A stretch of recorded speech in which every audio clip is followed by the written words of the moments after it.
Welcome everybody. Thanks for coming. We'll get started. I'm Morgan McDonald. I'm from Giddens School. I'm Patty Hearn. I'm from Lake Washington Girls Middle School. We're both in Seattle. And we thought what we'd do today is tell you a little bit about our story as two schools that are partnering to build one campus. And we'll start with a little bit of description of the Seattle landscape that we both exist in and kind of how it is that we came to partner together. So if you're not from Seattle, Seattle is a pretty competitive independent school landscape. There are 26,000 students attending about 127 independent schools. There are 87,000 students that are attending 180 public schools. A lot of those schools, whether they're independent schools or public schools, are building new facilities for a variety of reasons. And charter schools are an emerging part of our context. So one of the things that we've been thinking about as two independent schools that are smaller is how do we kind of continue to compete with our peers in that landscape. Seattle is also an area of growth. So as you've likely heard, it's a city that is growing like exponentially in the last 5 years and will probably continue that trend. And we're also a city that's under construction. It tops the nation in tower cranes for the third straight year, and we are contributing. There's our crane. To that, but just to give you a sense of the overall construction landscape that we're sitting in, and we're the 7th most costly place in the world to build, which makes it a rather challenging place to engage in a facilities project in this particular landscape. So in that environment, we have our two schools that are in central Seattle in the neighborhood that is historically the hub of the African American population. We are schools that have a focus on academic learning and social emotional learning and social justice, and we both have pretty low tuition and high financial aid and not a lot of wealth. So more specifically what that looks like, both schools are small. You can see here kind of a snapshot of what is essentially our values. We're small, we're quite diverse, both about half students of color. We give significant money in financial aid, our tuition's low, and then the physical space side is that we're in old buildings and we have no endowment and not a big capital reserve, and we've never done a capital campaign before.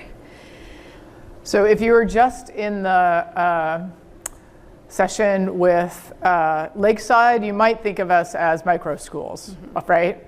Micro schools without a mothership, essentially. The original. The original micro schools. In 2016, which is just 2 years ago, both of us were with long-term leases with the Archdiocese.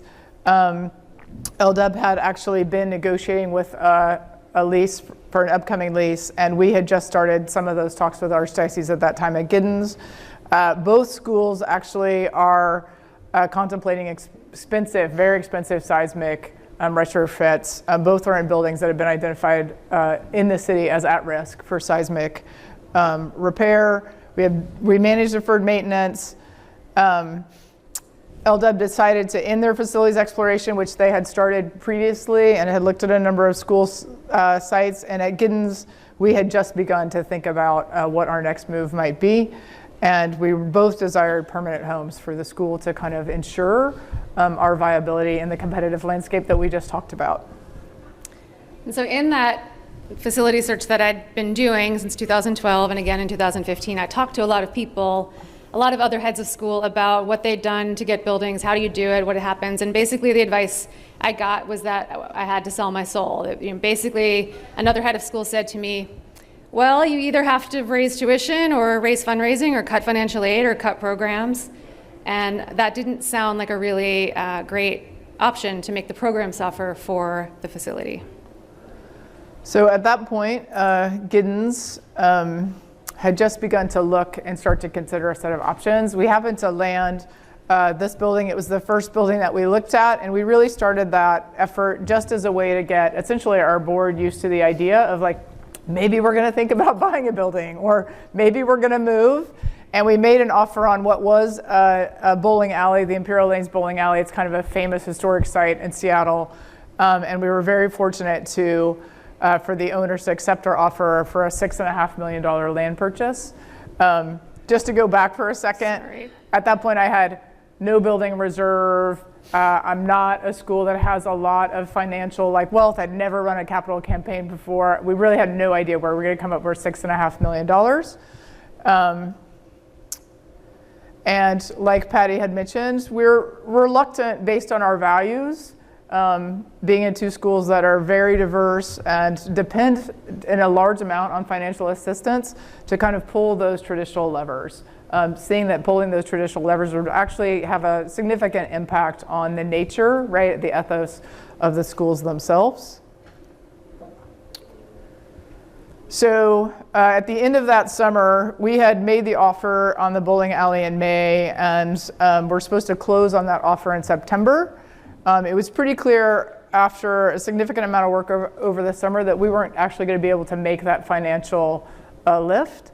So I decided to reach out to Patty, who I had only met once before, I think. You can see it was totally out of the blue at the end of the summer. And then that is how we began our partnership. You can see her response. You might, if you can see the dates, you can see that it took me 6 days to reply to her, which is kind of a long time. Just the beginning of the sweating bullets relationship. Yeah. I did, in the meantime, I forwarded her email to my executive committee and said, what do you think about this? Should I bother having this conversation? This seems a little bit crazy. I'm not sure I should bother to spend the time. And they were like, well, if you want to, go ahead and check it out. So I went into this coffee that we had in August 2016, relatively dubious. I was like, I don't know what she's talking about this idea, but let me go find out about it. And I think we were there for, I don't know, it wasn't that long, maybe an hour and a half. And when I came back, my advancement director came to work the next day, and I said, I think we're going to do something different than we thought we were going to do, so let's get ready. And I had to then socialize the idea of a capital campaign with her in August, right before school year starts, not staffed for it, not ready for it, hadn't prepped for it, and then we had to get ready to do that. So at that point, we began a partnership, and just a little bit about where we are now. We almost immediately formed an LLC as the umbrella kind of organization for the two schools. It's called the Two Schools LLC.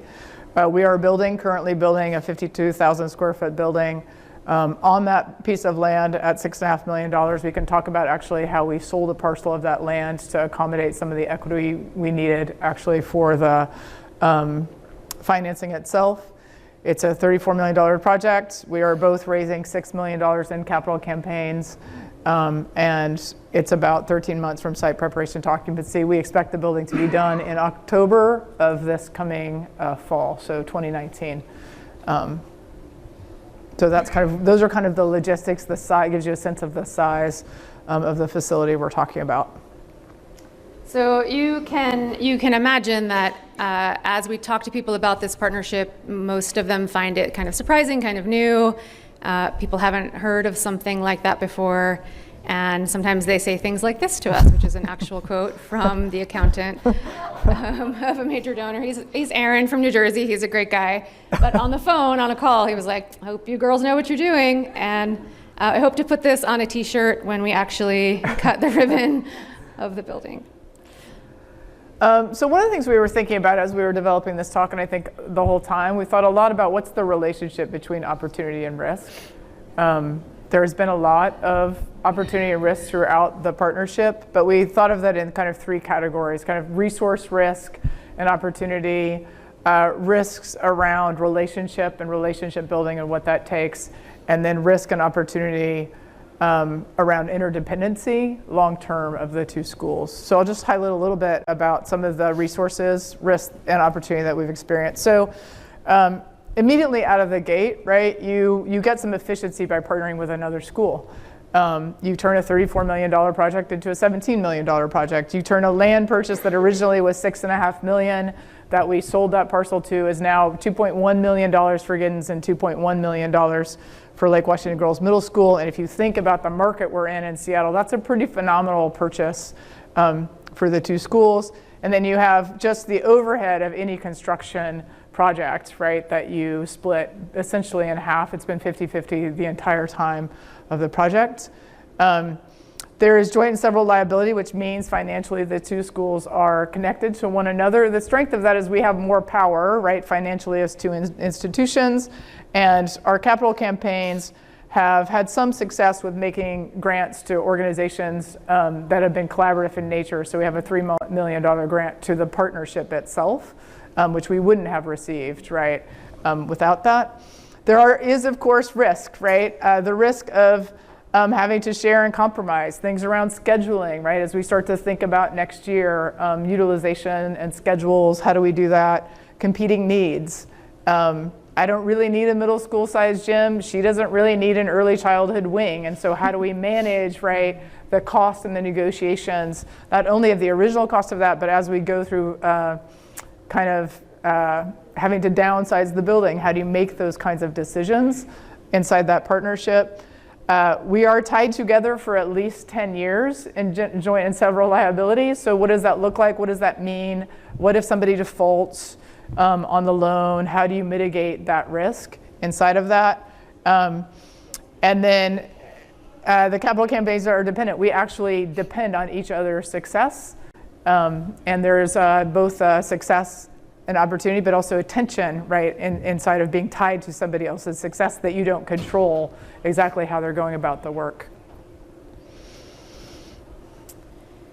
Another set of risk and opportunities are around the relationships. Because there are so many resources that are tied together for 10 years, the relationships are pretty important. The great part has been that there is a mirror for each, especially among the leadership, right? There's 2 heads of school, 2 directors of advancement, 2 CFOs, people who are talking to each other quite a bit about how we do things, both formally related to the things we're doing in the project, and then naturally and informally around other things that are just part of the running of a school. The hard side of that is that any decision we make has to go through 2 sets of everything. So either on the staff or then also the boards and the committees, and that can make things a little more, a little slow, a little deliberate. There are things where we get to be pretty efficient. We have an opportunity to share some positions in the 2 schools. We have an opportunity to work together on some things. We're worried a little bit. We have been worried, or I guess more accurately, some people have been worried. Yeah. We're not, that the identities of the school could get blurred, that people would think that it's a merger of 2 schools, so we've done some work around that. We've had to do some work on thinking and articulating what the needs of each school are in the building, both as we're designing it and then once we're in it, and then doing a little bit of negotiating around who gets to use the gym when, those kinds of things.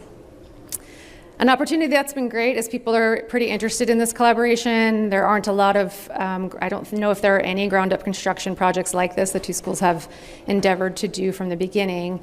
And that's great, and people are talking about it, and we're doing this talk, and there's some articles that I'll show you. But the risk, of course, is like really highly visible failure. If it all goes sideways, then everybody knows about it, and that's too bad. But this article is in the NBOA magazine, Net Assets, that just came out, and then the one underneath it is in Seattle Met. So it's been fun to think about how people are receiving this idea. Related to the relationships, we're doing a lot of thinking ahead. So I said, like, the CFOs have a good relationship, the directors of advancement have a good relationship, Morva and I do, and we do a lot of planning together. And we have to think about what happens when it isn't related to the individuals anymore. We're trying to future-proof for when someone else comes. And so we talk about that new head who's going to come someday and replace one of us as Frank. And so, so when we say, what about Frank, we're talking about imaginary replacement. Which leads us into this issue of interdependence, right, over the long term. I think one of the things that independent schools sometimes suffer from is a siloed kind of insular effect, right? You're only one head of school, it's only your staff, and this gives you an opportunity to actually push against that insularity.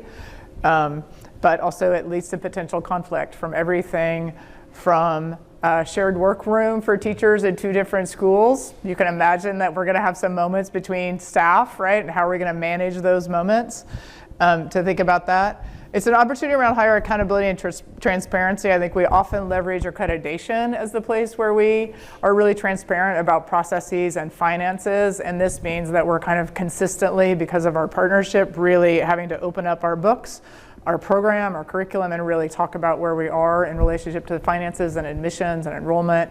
So we're kind of highly accountable to one another, but there's also more constraint. Any decision I make right, that has an impact on my school. I have to always kind of actually think about that in the context that I am actually dependent, right, on somebody else, and that I'm actually responsible, right, for the other school's well-being also. And so there's a constraint that I think we both exist in inside of there. Over time, we're thinking a lot about the overhead in the school. So for example, are there positions that we can share in the building itself? Technology is a relatively straightforward one. Facilities is another position that we will likely share, but there are other opportunities I think that we haven't discovered yet that we might as we get further into the daily operation. A counselor, admissions possibilities, right? I think those are all open, right, spaces that we might start to think about. And as Patty mentioned, who's Frank and how are we going to plan for the succession of somebody, right, to come, into a space that's a little bit different. I'm not sure that's more complicated, but it's certainly different, right, than running most schools. So speaking of complicated, most of the people we've talked to about this project have said, wow, this project is really complicated. Our banker's in the room. I think he's probably said it to us at some point. Every lawyer we worked with, the financial advisor, the architects, the project manager, there are some additional layers that do make it more complicated. And mostly we say, yes, we know, thank you, and we move on and try to just keep going with the work that we're doing. So rather than, we did try to set this up as like, here are some lessons we've learned, or here are some takeaways. And I think we stumbled across that because we're like, well, we're still really in process, right? So it's not like we can define, and given your particular context, I don't know what the lessons are for you, but I think there are things that we might frame as considerations. The first has to do with, I think, what's clear, right? That there's always opportunity born out of risk, and you have to have for lack of a better word, you have to have a mindset, right, that helps you think about risk as presenting opportunities along the way, and there have been multiple moments like that for us. I think we have faced a lot of, we kind of joke about it's too complicated or this has never been done. I think we have gotten a lot of pushback from people about this and have had to say like, yeah, we know it's never been done and we're gonna keep trying and we're gonna keep seeing if that door, the next door will open without knowing that it's going to. The leveraging the school mission has been really important. It relates back to the values of the schools, having low tuitions, being really diverse, having very high financial aid commitments in relationship to our budgets. And that those have provided a constraint that have led us to think about other possibilities, right? I could have raised tuition, I could have downsized my financial aid before I ever got to a partnership, but I would have fundamentally changed the nature of who Giddens was in doing so. So actually thinking about what your mission gives you in terms of actually giving you the constraint that you have to operate inside of. Know what you're willing to sacrifice. I think we feel some loss. So we had originally owned 65,000 square feet of property. We sold 18,000 square feet of that property to 2 other nonprofits, which was also a mission-driven decision. So those 2 other nonprofits, one of which does jazz music education for kids in Seattle, and the other is affordable housing. But I also think we experienced that as the sacrifice of potential of owning all of that 65,000 square feet. But that's what we needed to do in order to make the equity work in relationship to the bank loan. And then really thinking about creating opportunities for other organizations. So I don't know where you are, but where we are, there are certain kind of identified people who do project management work for schools, right? And we made a decision to not go with that well-identified person in some ways and work with a different team of people who are trying to enter the market of being project managers in schooling. Same with our architect. We didn't go with a traditional school architect. We tried to work with somebody who's actually trying to enter that field. And what we found is that by doing so, they're highly motivated to make our project successful because they're leveraging it as a way of entering a field that they're not in. And I think we've predominantly benefited a lot from those kinds of relationships of organizations or other people who are trying to get into the market, who are well experienced and knowledgeable, but also are new to that field. If you have other things you want to say about considerations. No, I think that's great.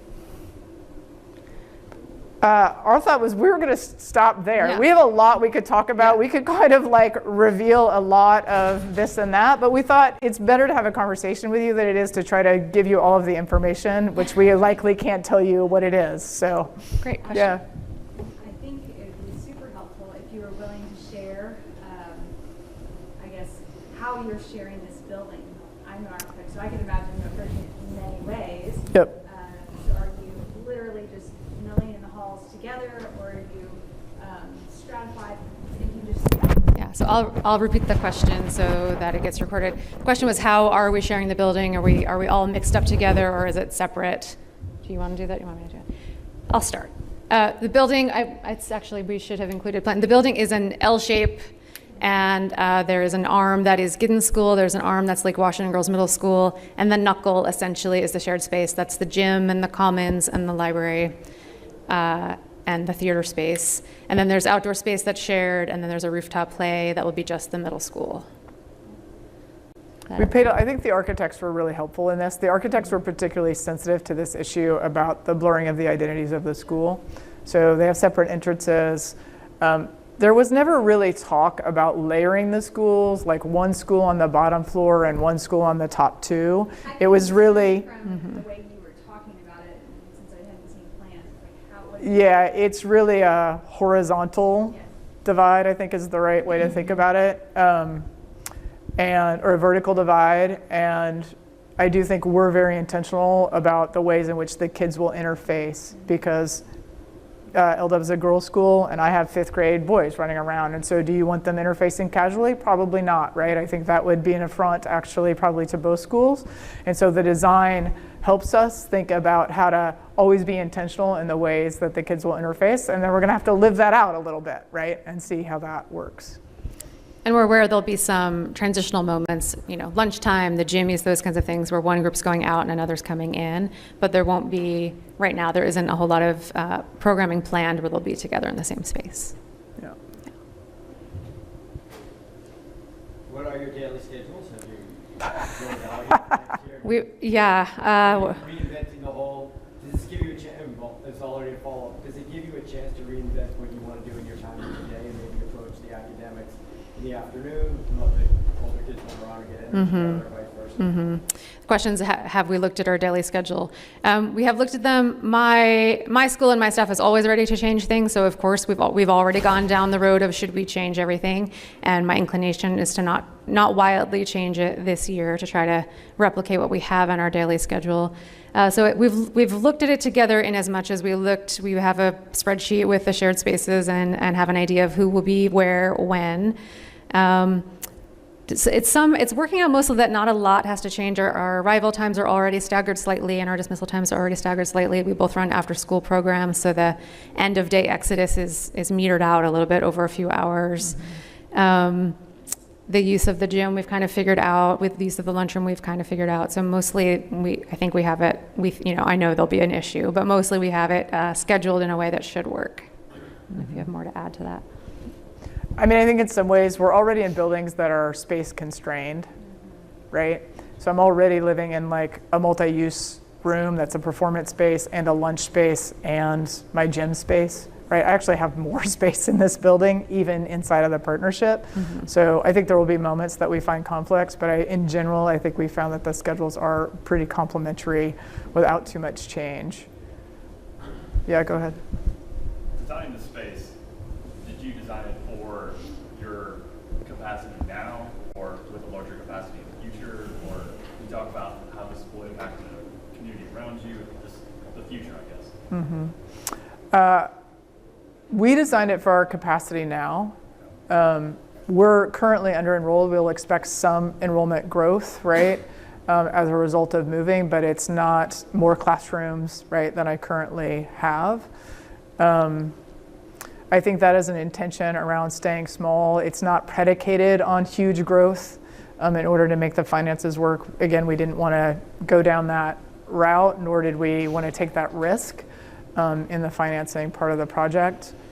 It is significantly bigger space. One of the things I'm worried about actually culturally is I'm in a building now that we've been in for 18 years. It's an old brick building. It feels super warm. And there's going to be a transition to a 52,000 square foot building, even though we're not really in half of it, right? There's going to be the feeling of the kind of the size of that, the modernness of it, although all of our furniture is coming with us. So we'll see how that goes.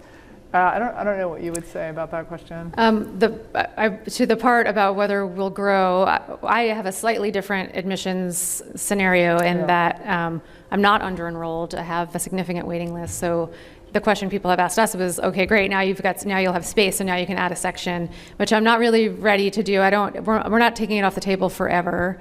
But I don't think it makes sense to just add another section right away and go through that big organizational change all at one time. So we're not growing yet, but we will have, it's currently designed that we could add a section per grade right away, and then the building is built so that we could relatively easily add another floor full of classrooms. Oh, going up. We could go up. Yeah. Thomas? Again, looking to the future, your respective missions can get confused. Over time, there will be some transition from kids from Giddens over to the other side. As there is now. Yeah. And so what are you guys thinking about in terms of managing that distinctive cultures to the building, to half of the building, and the pressure by some to try to merge those? The most pressure I've got so far actually is from the parents in my school of the boys who say, oh, I wish this were a co-ed school or a boys school, because then we could make that transition, right? I think in reality, we currently have kids who go to LW, and I expect that to continue. I think likely what will happen is the familiarity between the schools will likely increase the demand from Giddens to LW, and then we'll have to work out, like, you're going to deny a bunch of Giddens kids. What's that going to be like, right? For families to be like, well, we're in this space, we feel like we're buddies and friends, but in the end, it's totally two separate admissions. So I think mostly part of my job will be to make that very explicit, right? In that 5th grade middle school enrollment transition with people, that like that is not, there's nothing about this partnership that makes that a given, right? So I do think that's a thing to be thoughtful about as we move through the next few years. Yeah. Blue shirt back there.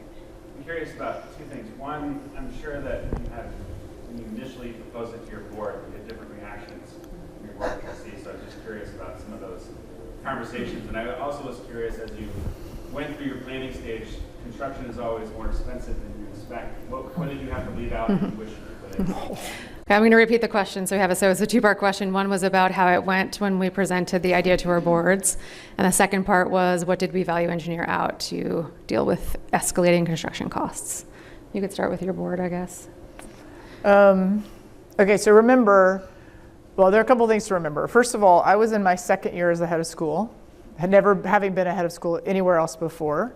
So just that's part of that landscape, right? Like, I'm a relatively unfamiliar person to this world and to them and to my board.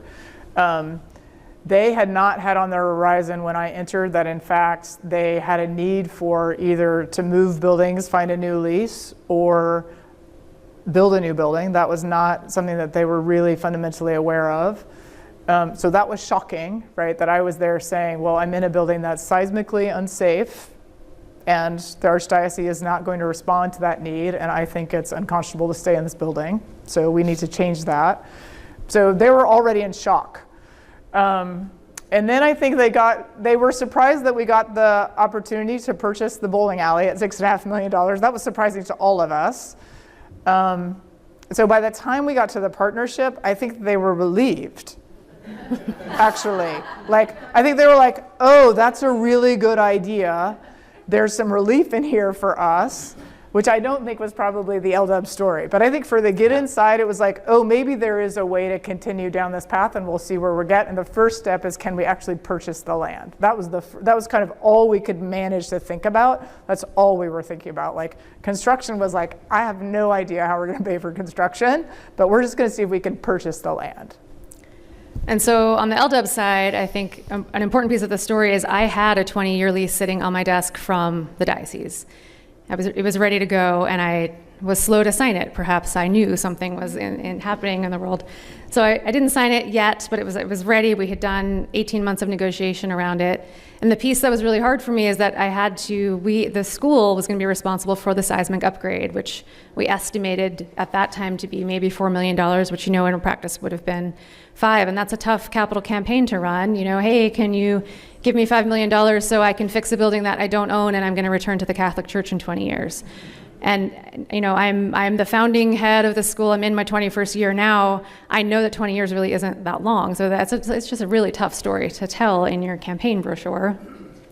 But that is what we were going to do. That's what we were ready to do. It was the evil we knew, and it looked like we could make it work. And we liked the building. We liked the neighborhood. And so when I came back to them with this, hey, so here's this other idea, they were kind of like, well, that's really different than we thought. But by the time I got to the board, I'd already met with advancement, already met with the finance committee. And so we had a picture of, hey, this actually could work.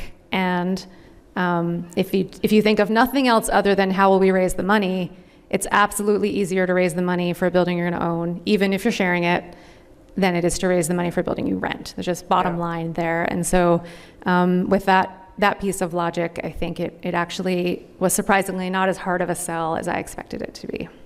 I would say there is a backstory here, though, about the extent to which early on we were super transparent about all our finances. That was a request that was became clearly out of the gate kind of routine. Everything's open, you're going to see everything, you're going to know everything.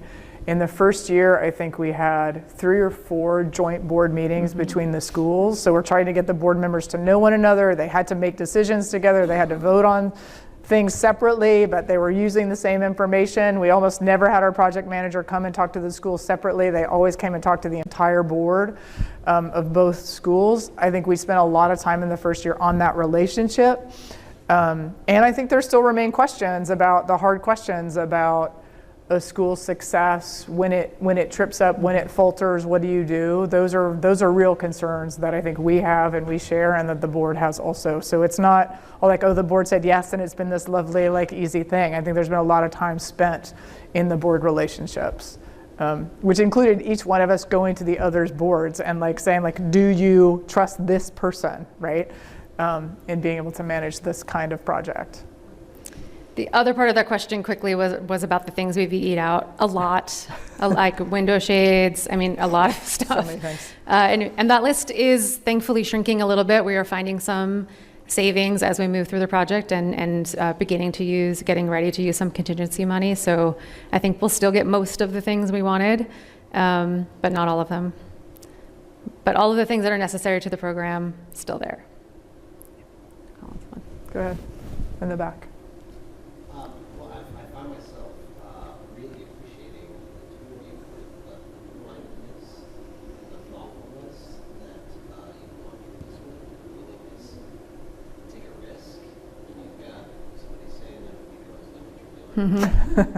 That was our favorite quote.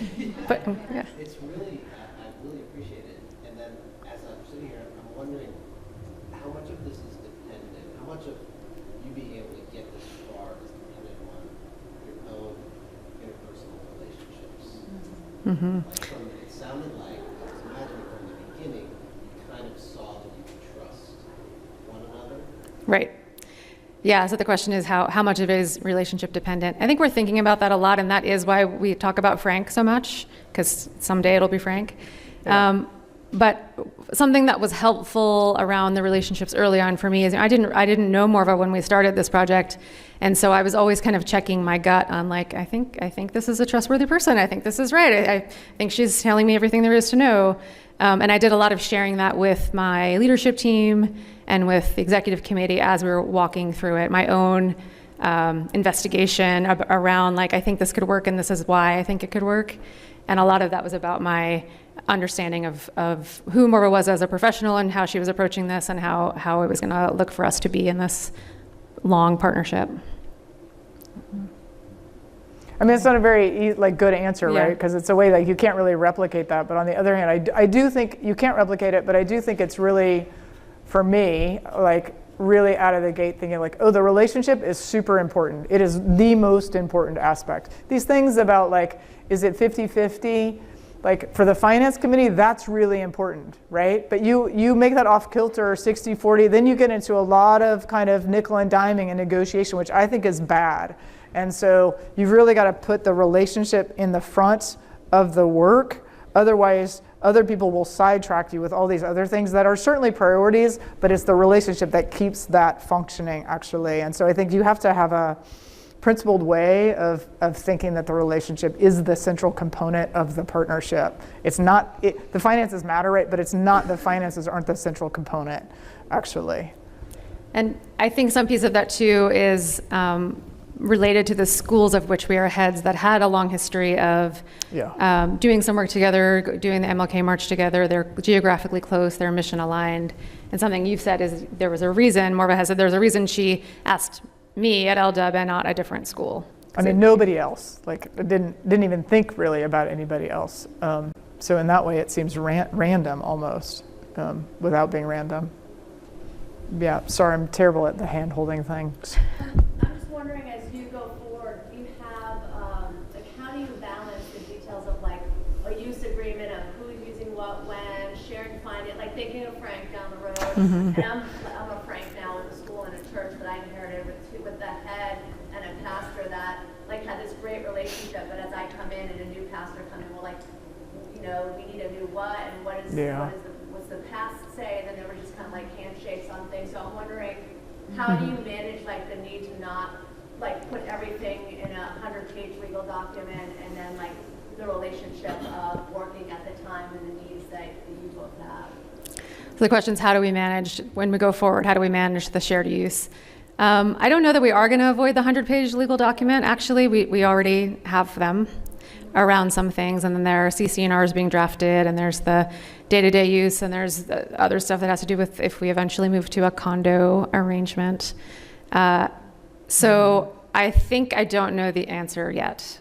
I don't know. I think the answer though might be to say to ourselves, like, we can't rely, the informality of our agreements is not success for the next person, right? So you can't just rely on that. You have to say to yourself, actually, this thing that we just decided on, or that we're deciding, the process of decision making has got to be formalized. I think we often just rely on our informal relationships, and then when somebody else comes in, I mean, I had this as a new head, right? There are all these things, and I was like, where's the policy for this, right? And in this context, you just have to know that that has to be at the very front and center of any transition, about how to go through that. I do think of our first year in the space together will be a year of adaptation, that we will go back to those agreements and say, like, did we get this right in the first go around? Is there a revision here that we'd like to articulate? We're going to learn some things in that year. So rather than thinking we're going to have it all decided in advance, to have something, to have a working document that then you then work right through, particularly through that first year, would be my guess about that. I don't know if that's helpful. Yeah, and I'm with my faculty and staff setting it up for them to remind them that they're going to need to be flexible and have some grace, and that everything won't work great, and that there'll be some figuring out, right? So that nobody is expecting that we're going to walk in and that there will be a document to refer to that tells you exactly what's happening at this rate. They know that there's going to be some working through that. Yes, sir. Is there using Brexit, is there a Brexit divorce agreement already kind of in place? I see you said you're linked for 10 years, but in 6 years, if you've overgrown and don't work for the second story, or you want to be bought out, have you thought of that, how it might work? There are first rights of refusal, right? And there are policies around default, right? And then there's kind of an articulation of process around negotiation, I would say, in the documents. There isn't a, like, here's the divorce clause. I don't know what that would be, actually. Right, I mean, there's some keep well agreements. There are a couple of things in place if somebody can't make their payments. I suppose those could work if someone doesn't want to, and that there'd be a way out. I don't know that we've I think worried part of about the that. bargain on that, though, is that here's a school that's 20 years old, right? And a school at Giddens is 47, 48 years old, right? These schools aren't going anywhere. They're not like schools that are like in the market for a short period of time and likely to leave the market. That's very unlikely given the history. So I don't think that's the issue, right? The issue will be, like, as any small school, I think, experiences, the ebb and flow, right, of enrollment and the press of that on your finances, and how do you kind of individually as an institution, but then together as the LLC, ensure against risking, right, the financial viability of the project overall. So for example, as part of the agreement now, you know, there's a $650,000 reserve that's tied to the LLC that if we needed to in the future, we could leverage, right, to support some financial payments around that. Those are just one example, right, of working through that process. So if you weren't able to make, if somebody had a serious problem, enrollment or whatever happened, or a lawsuit, you weren't covered or something, and Yeah. you missed 4 payments, you already have a backstop for a year, Yep. 6 months or whatever it is, and then Yep. that would give you enough time. Yeah, there's an additional backstop to your normal reserve, right? There's an additional backstop to the LLC and a set of kind of penalties, if you would, that you could put in place, right? Like interest and interest rate on having to borrow from the reserve in order to pay. Right now, that's an interesting problem to have. But there are some already in place ways of managing those kinds of problems. Yeah. You look for free land? Do you ever look for free land? Like, did you talk to towns or mayors? Did we look for free land? Free land. I mean, free land in Seattle. I thought $6.5 million is pretty good. Basically free. You know, I mean, I do think part of the story that we haven't talked a lot about is interesting that we held this 18,000 square foot parcel, right? That we eventually sold at a pretty high increase, 17% increase in property value in the 2 years that we owned it before we sold it. You know, that gave us another, I think we sold it for $2.4 million. You know, that's, I think part of our strategy has been always to hold open a set of gates so that, like, if you hit a barrier here, you have to go this way. If you have this problem in your capital campaign, you have to have another option. As we've gone through the process over time, I think those options start to narrow, which is actually, for me, more difficult, right? Because I'm a person who looks around for a lot of choice. And then as we move through time, it's like, oh, my options have gotten smaller about how I can maneuver this particular kind of problem. Yeah, yes, sir. Either one. Go, somebody speak. So what's your best sense of why the bank is partnering? I would think that they might be the least willing partner. Should we ask the bank? I don't know, do you want to? I think, honestly, a lot There's of the it bank. really is Yeah. the relationship of both Patty and Morva. Also, both schools are very well run. They're small schools, but they're well run. You know, we do tend to focus on seeing the schools have enough reserves to get through temporary, short-term periods. Of course, if you have a 5-year recession or something, it could be a challenge. But really, the ability of both schools independently to service their share of it was a big part of it. We also really liked the idea, ultimately, of not having half the school, half the building be wasted space. And quite frankly, the cafeteria doesn't get full use in a normal environment. And you can't build what they're building for $17 million. There's just no way. And so it was ultimately a viable project in our mind. Both schools were fairly far along in their campaigns. Generally, we like to see campaigns be at least 60 to 75% along by the time we close on the financing. Both schools were far along. They had strong support from donors. And then it's really Patty and Morva. That's terrifying. Thanks, Luke. Sorry, go ahead. I think I heard you correctly. I'm curious for both of you. You said you're moving into a new space, but you have the old furniture. Is this money reason, or is this okay? Yeah, the not buying new furniture is a value engineering thing. So there is no FF&E budget. But here's a good example of innovation. So we're talking to this furniture partner, right, who wants to break into the market in Seattle. They're like into educational, like whatever, furniture. They're not in the market in Seattle. And we're like, great, why don't you use this as a showroom, right? So we're in negotiation with them. Like maybe they're going to give us a bunch of furniture for a reduced cost. I don't know yet if that's going to happen. But like that's really interesting to think about, right? Like if you frame the whole project as like, we're constantly looking for partners, then at every juncture, you're looking for a partner, right? That's going to benefit them and benefit you. And that goes all the way down to something like furniture, right? Can you actually lift that? That would be great. For me, that would be great because we're looking at a mid-year move. And so not having to move all of my furniture and all of the books and all of the blocks from my preschool at once and having the furniture already there and set up would be hugely advantageous just in that moment. But I don't know, maybe that will happen. We're not sure yet. These are all critical, but what about the kids? Are they excited? Are the kids excited? Yeah, my 8th graders are not really. They're kind of mad that they don't get the gym and everything.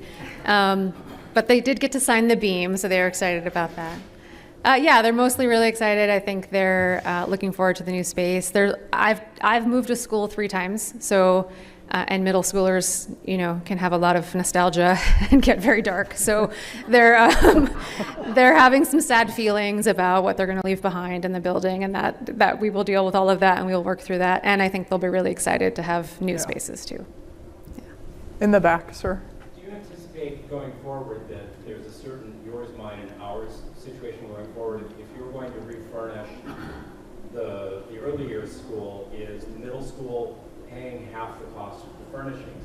Similarly, for utilities, I'm going to assume a middle school is going to have a higher electric bill because there's more technology. There are going to be science labs, far more equipment than an early education center would have. How do you anticipate dealing with those expenses? I think the furniture and fixtures will be separate. We talked about whether we were metered separately, and I actually can't remember where we landed on that. Do you know? I don't remember either. So I don't know. I mean, I'm bigger. My school has more kids in it, right? The elementary school has more kids, more bodies, more classrooms, right? So there's a square footage. On the classroom side, it's different. Square footage wise, we're actually pretty even. It's almost a 50-50 split within I think 1,000 square feet or something. Because middle school has more specialized spaces. We went through and we had the project manager try to do a room by room cost analysis so that we could really ensure that we were hitting it 50-50, or if it wasn't, to true it up, and it was really, really close. So I think we haven't paid we haven't done a lot more work around that because it was hitting so half. Yeah. I don't know, it'd be a good question. Like in 5 years, are we gonna hit this moment where I'm spending so much more money on X, right, than I anticipated because of the middle school, or vice versa? I'm not sure. I think what I hope is that we've got a good enough process and relationship that we get to come back to something like that and say, okay, hey, look, this no longer is working this way. We should revise our thinking about it. Yeah. Hi. So obviously you're working through the process of getting everything set up, so you're in communication a lot right now and really working together. And once the school is done and the kids have moved in, do you have an idea already about process for moving forward to continue those open lines of communication and collaboration? I was thinking you were like, can I go on vacation? The question is, how will we keep the lines of communication open after the construction part's finished? We have a standing weekly meeting now. I think we'll probably keep it. I don't think we haven't planned yet how that will work. I think a lot of it will remain informal. We've gotten to be good friends, so we see each other outside of school. I think all those things will have to maybe get some formality around them so that we make sure everybody's still checking in. The LLC meets Right. quarterly, so Yeah. because it has a board, right, associated with it, and it makes decisions, so it meets quarterly. And the finance committee for the LLC meets more often. Yeah. Yeah. Super important question.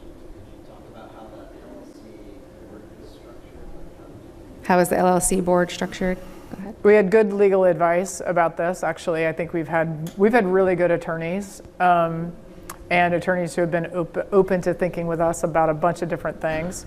The LLC board is the 2 heads of school, remind me if this is right, the 2 heads of school, the 2 board chairs, the 2 CFOs. I think that's it. I think that's it. And recently, we had both the LLC group meet and both of the finance committees from the independent schools meet with the project manager to just walk through where we were on the budget and the financing, and do we have any blocks, and what are we going to do about those barriers. And that's particularly helpful in that process. Yes, sir, in the back. Schools are always looking for ways to address cost containment. So I'm imagining it's two independently constituted institutions that have administrative structures that have officers that contend with all the different aspects of school operations. And now you're two schools in the same building. And I'm imagining if I'm the finance committee chair, I'm asking my question to you as a head about how we reduce these redundancies to lower our costs, so we can keep tuition increases low. How do you all talk about that, right? So if you have someone who's managing the physical plant, you only need one director of facilities, or if Right. you have who's cleaning the building, you only need one cleaning crew. The same could be said about other functions. So what has that conversation been like? So the question's about how we're managing redundancies and thinking about where we can be more efficient. We are hiring one facility manager and one, well, maybe two cleaning crews, depending on, the early childhood has a whole different set of requirements than middle school does. So I don't know if we'll do those equal. And we're in an ongoing conversation about what the other efficiencies are. Some of them might be programmatic, like a school counselor and a Spanish teacher. Those are positions that are often not full-time, that one person could be really excited to have a job where all they have to do is go down the hall and not across town. And other ones, we've talked about a few others. I don't know. Technology. Facilities. I think we just had this conversation. I just said this to Patty. Like, I think we should keep open ideas about admissions, as an example. Do you staff that differently for the both schools? Do you run that differently? I don't know the answer to that. I don't think we know the answer to that yet. But like, you want to keep open the possibility that you would go there, maybe. I think another opportunity we haven't talked about, which isn't related to hiring, is, as you all know, in schools, teachers get pretty insulated from any other professional, right? So I think one benefit of this partnership is actually that now you've taken two groups of professionals and you've put them in the same space. So informally, they're going to be talking to each other. And then I think it's an opportunity for us to think about the ways in which our staff can do some learning together. We share a mission around really integrating high quality academics with issues of justice. That's an interesting space to be in. You can learn a lot from teaching and teachers about that. And do we do more collaborative work around that? We tried a little bit of that this fall around some math work with some of our teachers. My elementary teachers working with Patty's middle school teachers around mathematics education and learning in classrooms. So I think there's a lot of like, that's not such a cost reduction, but you also want to think about the advantage to your professional staff and what that might be like, right? That isn't just about the pain of like whose construction paper that is, but like, oh, now I get to talk to somebody about what it's like to be a teacher of sixth graders when I'm the teacher of fifth graders, right? And I think there's a real richness to that. We, of course, can't yet think about that yet because we're so mired in the practicalities of it, but I bet that turns out to be a real benefit. I think at the very beginning of our talking about the partnership, we sat down and we wrote something about the professional development opportunities for teachers around teaching social justice. And they were like, okay, that's good. And then we put that aside. And then we started thinking about light switches and HVAC and whatever. Yeah. Any other questions? Yeah. As you were starting this process, did you look to see, are there any other schools that have done this before? Are you the first? And are you guys going to write a book about it? Oh, God. Kind of, like thinking about yourselves as a model for a new way of working when we're thinking about all of these cities that are so jam-packed and it's so hard to continue to deliver education the way we want to. And the question is, are we the first? We think we might be the first who've done a ground-up construction project. We're absolutely not the first set of schools to share space. It's happening all the time, but we haven't heard of any others who've done it from ground up. Have you heard of any others? Anybody in the room? No. So maybe. Sure, you can write a book. Yeah, I mean, I think the good question is like, do you need a model? I mean, you know, in the beginning, when you talk to people about the models of like how you build a building, you get really traditional responses, right? Here's how you do it. Here's the sequence of events. You need to have your capital campaign, and then you do this, and then it looks like this. And I don't know that that's ever actually true, but that is certainly how we talk about it. And I know for sure that's not true for small schools, right, on budgets like ours, that it actually doesn't work that way, right? And so you have to push against, like, that's the ideal. I mean, that's just unrealistic for a small school to think that that's the ideal.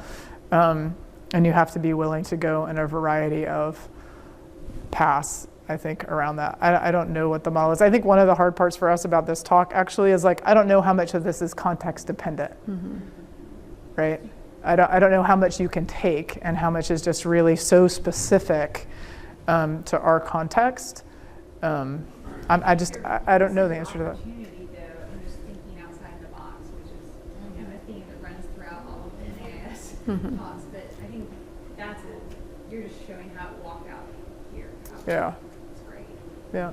Yes, ma'am.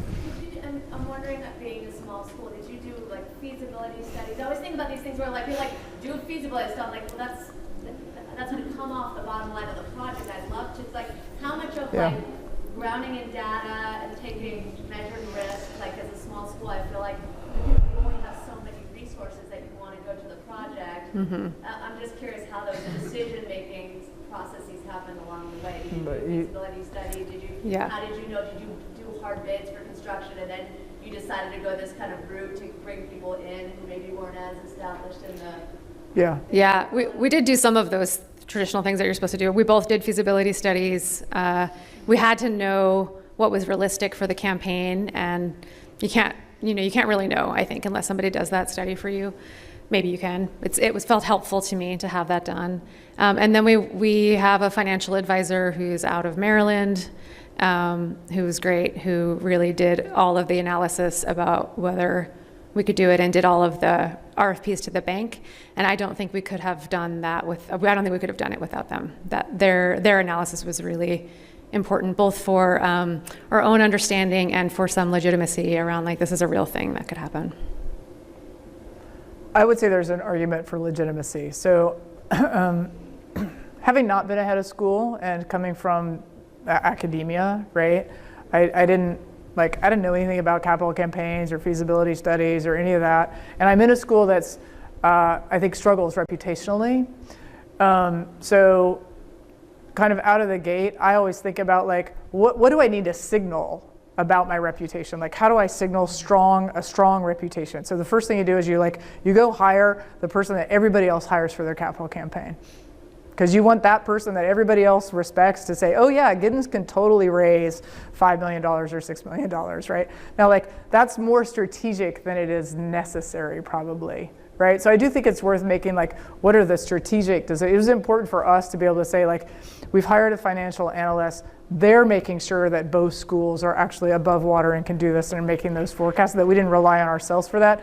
Partially, I think our staff actually could have done some of that in its own way, but you have to signal reputation and you're signaling confidence all of the time, and you have to keep thinking about what those signals are that help you build the confidence that other people, like, I think we did a lot of talking with our own staff. Our CFO was like, there is no 24-hour delay to the finance people or the banks or anybody that asks a question. You're like, you like actually always want to respond well and quickly in ways that are qualified. You can't kind of make a mistake on the low-hanging fruit side of things. You have to be you've got to kind of have your ducks in a row on that side. Because I think you're building, a lot of what happened is we just built a lot of confidence through the process. So there were some decisions where we went with like, I didn't hire whoever the... Right, she doesn't need to, right? Feasibility. I hired a one-woman shop to do the feasibility study.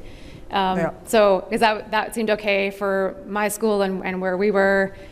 We just had to make different decisions. So sometimes you hire the big, well-known company, and sometimes we didn't. Yeah. Will you come back in a few years and let us know how it's all turned out? Sure. Only if it's a success, because if it's a failure, you'll already know about then it. We'll never come back Exactly. Exactly. We'll never show our face again. We transition to the new building we're talking about transitioning over Thanksgiving break of 2019. Both schools together or will one stagger and go after? They're staggered by just a few days, I think. Yeah. All at once. But pretty much all at once. Yeah. Until Thanksgiving and winter break alone, and then you'll come. No, all at the same time. Yeah. We're trying to compress the headache, right, of moving in in that window between the end of Thanksgiving break, have people in the rooms for a while, realize what doesn't work, and then have 2 weeks at winter breaks actually deal with some of that, and then come back in January and kind of run the school like we're having a normal year and not a year in transition. Because of course it should have opened in September, but permitting didn't happen. Yes, exactly. We are at 2:30, and I want to be respectful of people's time, but we'll be here for a couple more minutes if you have questions for us. Thank you. So Thanks thank for you. coming.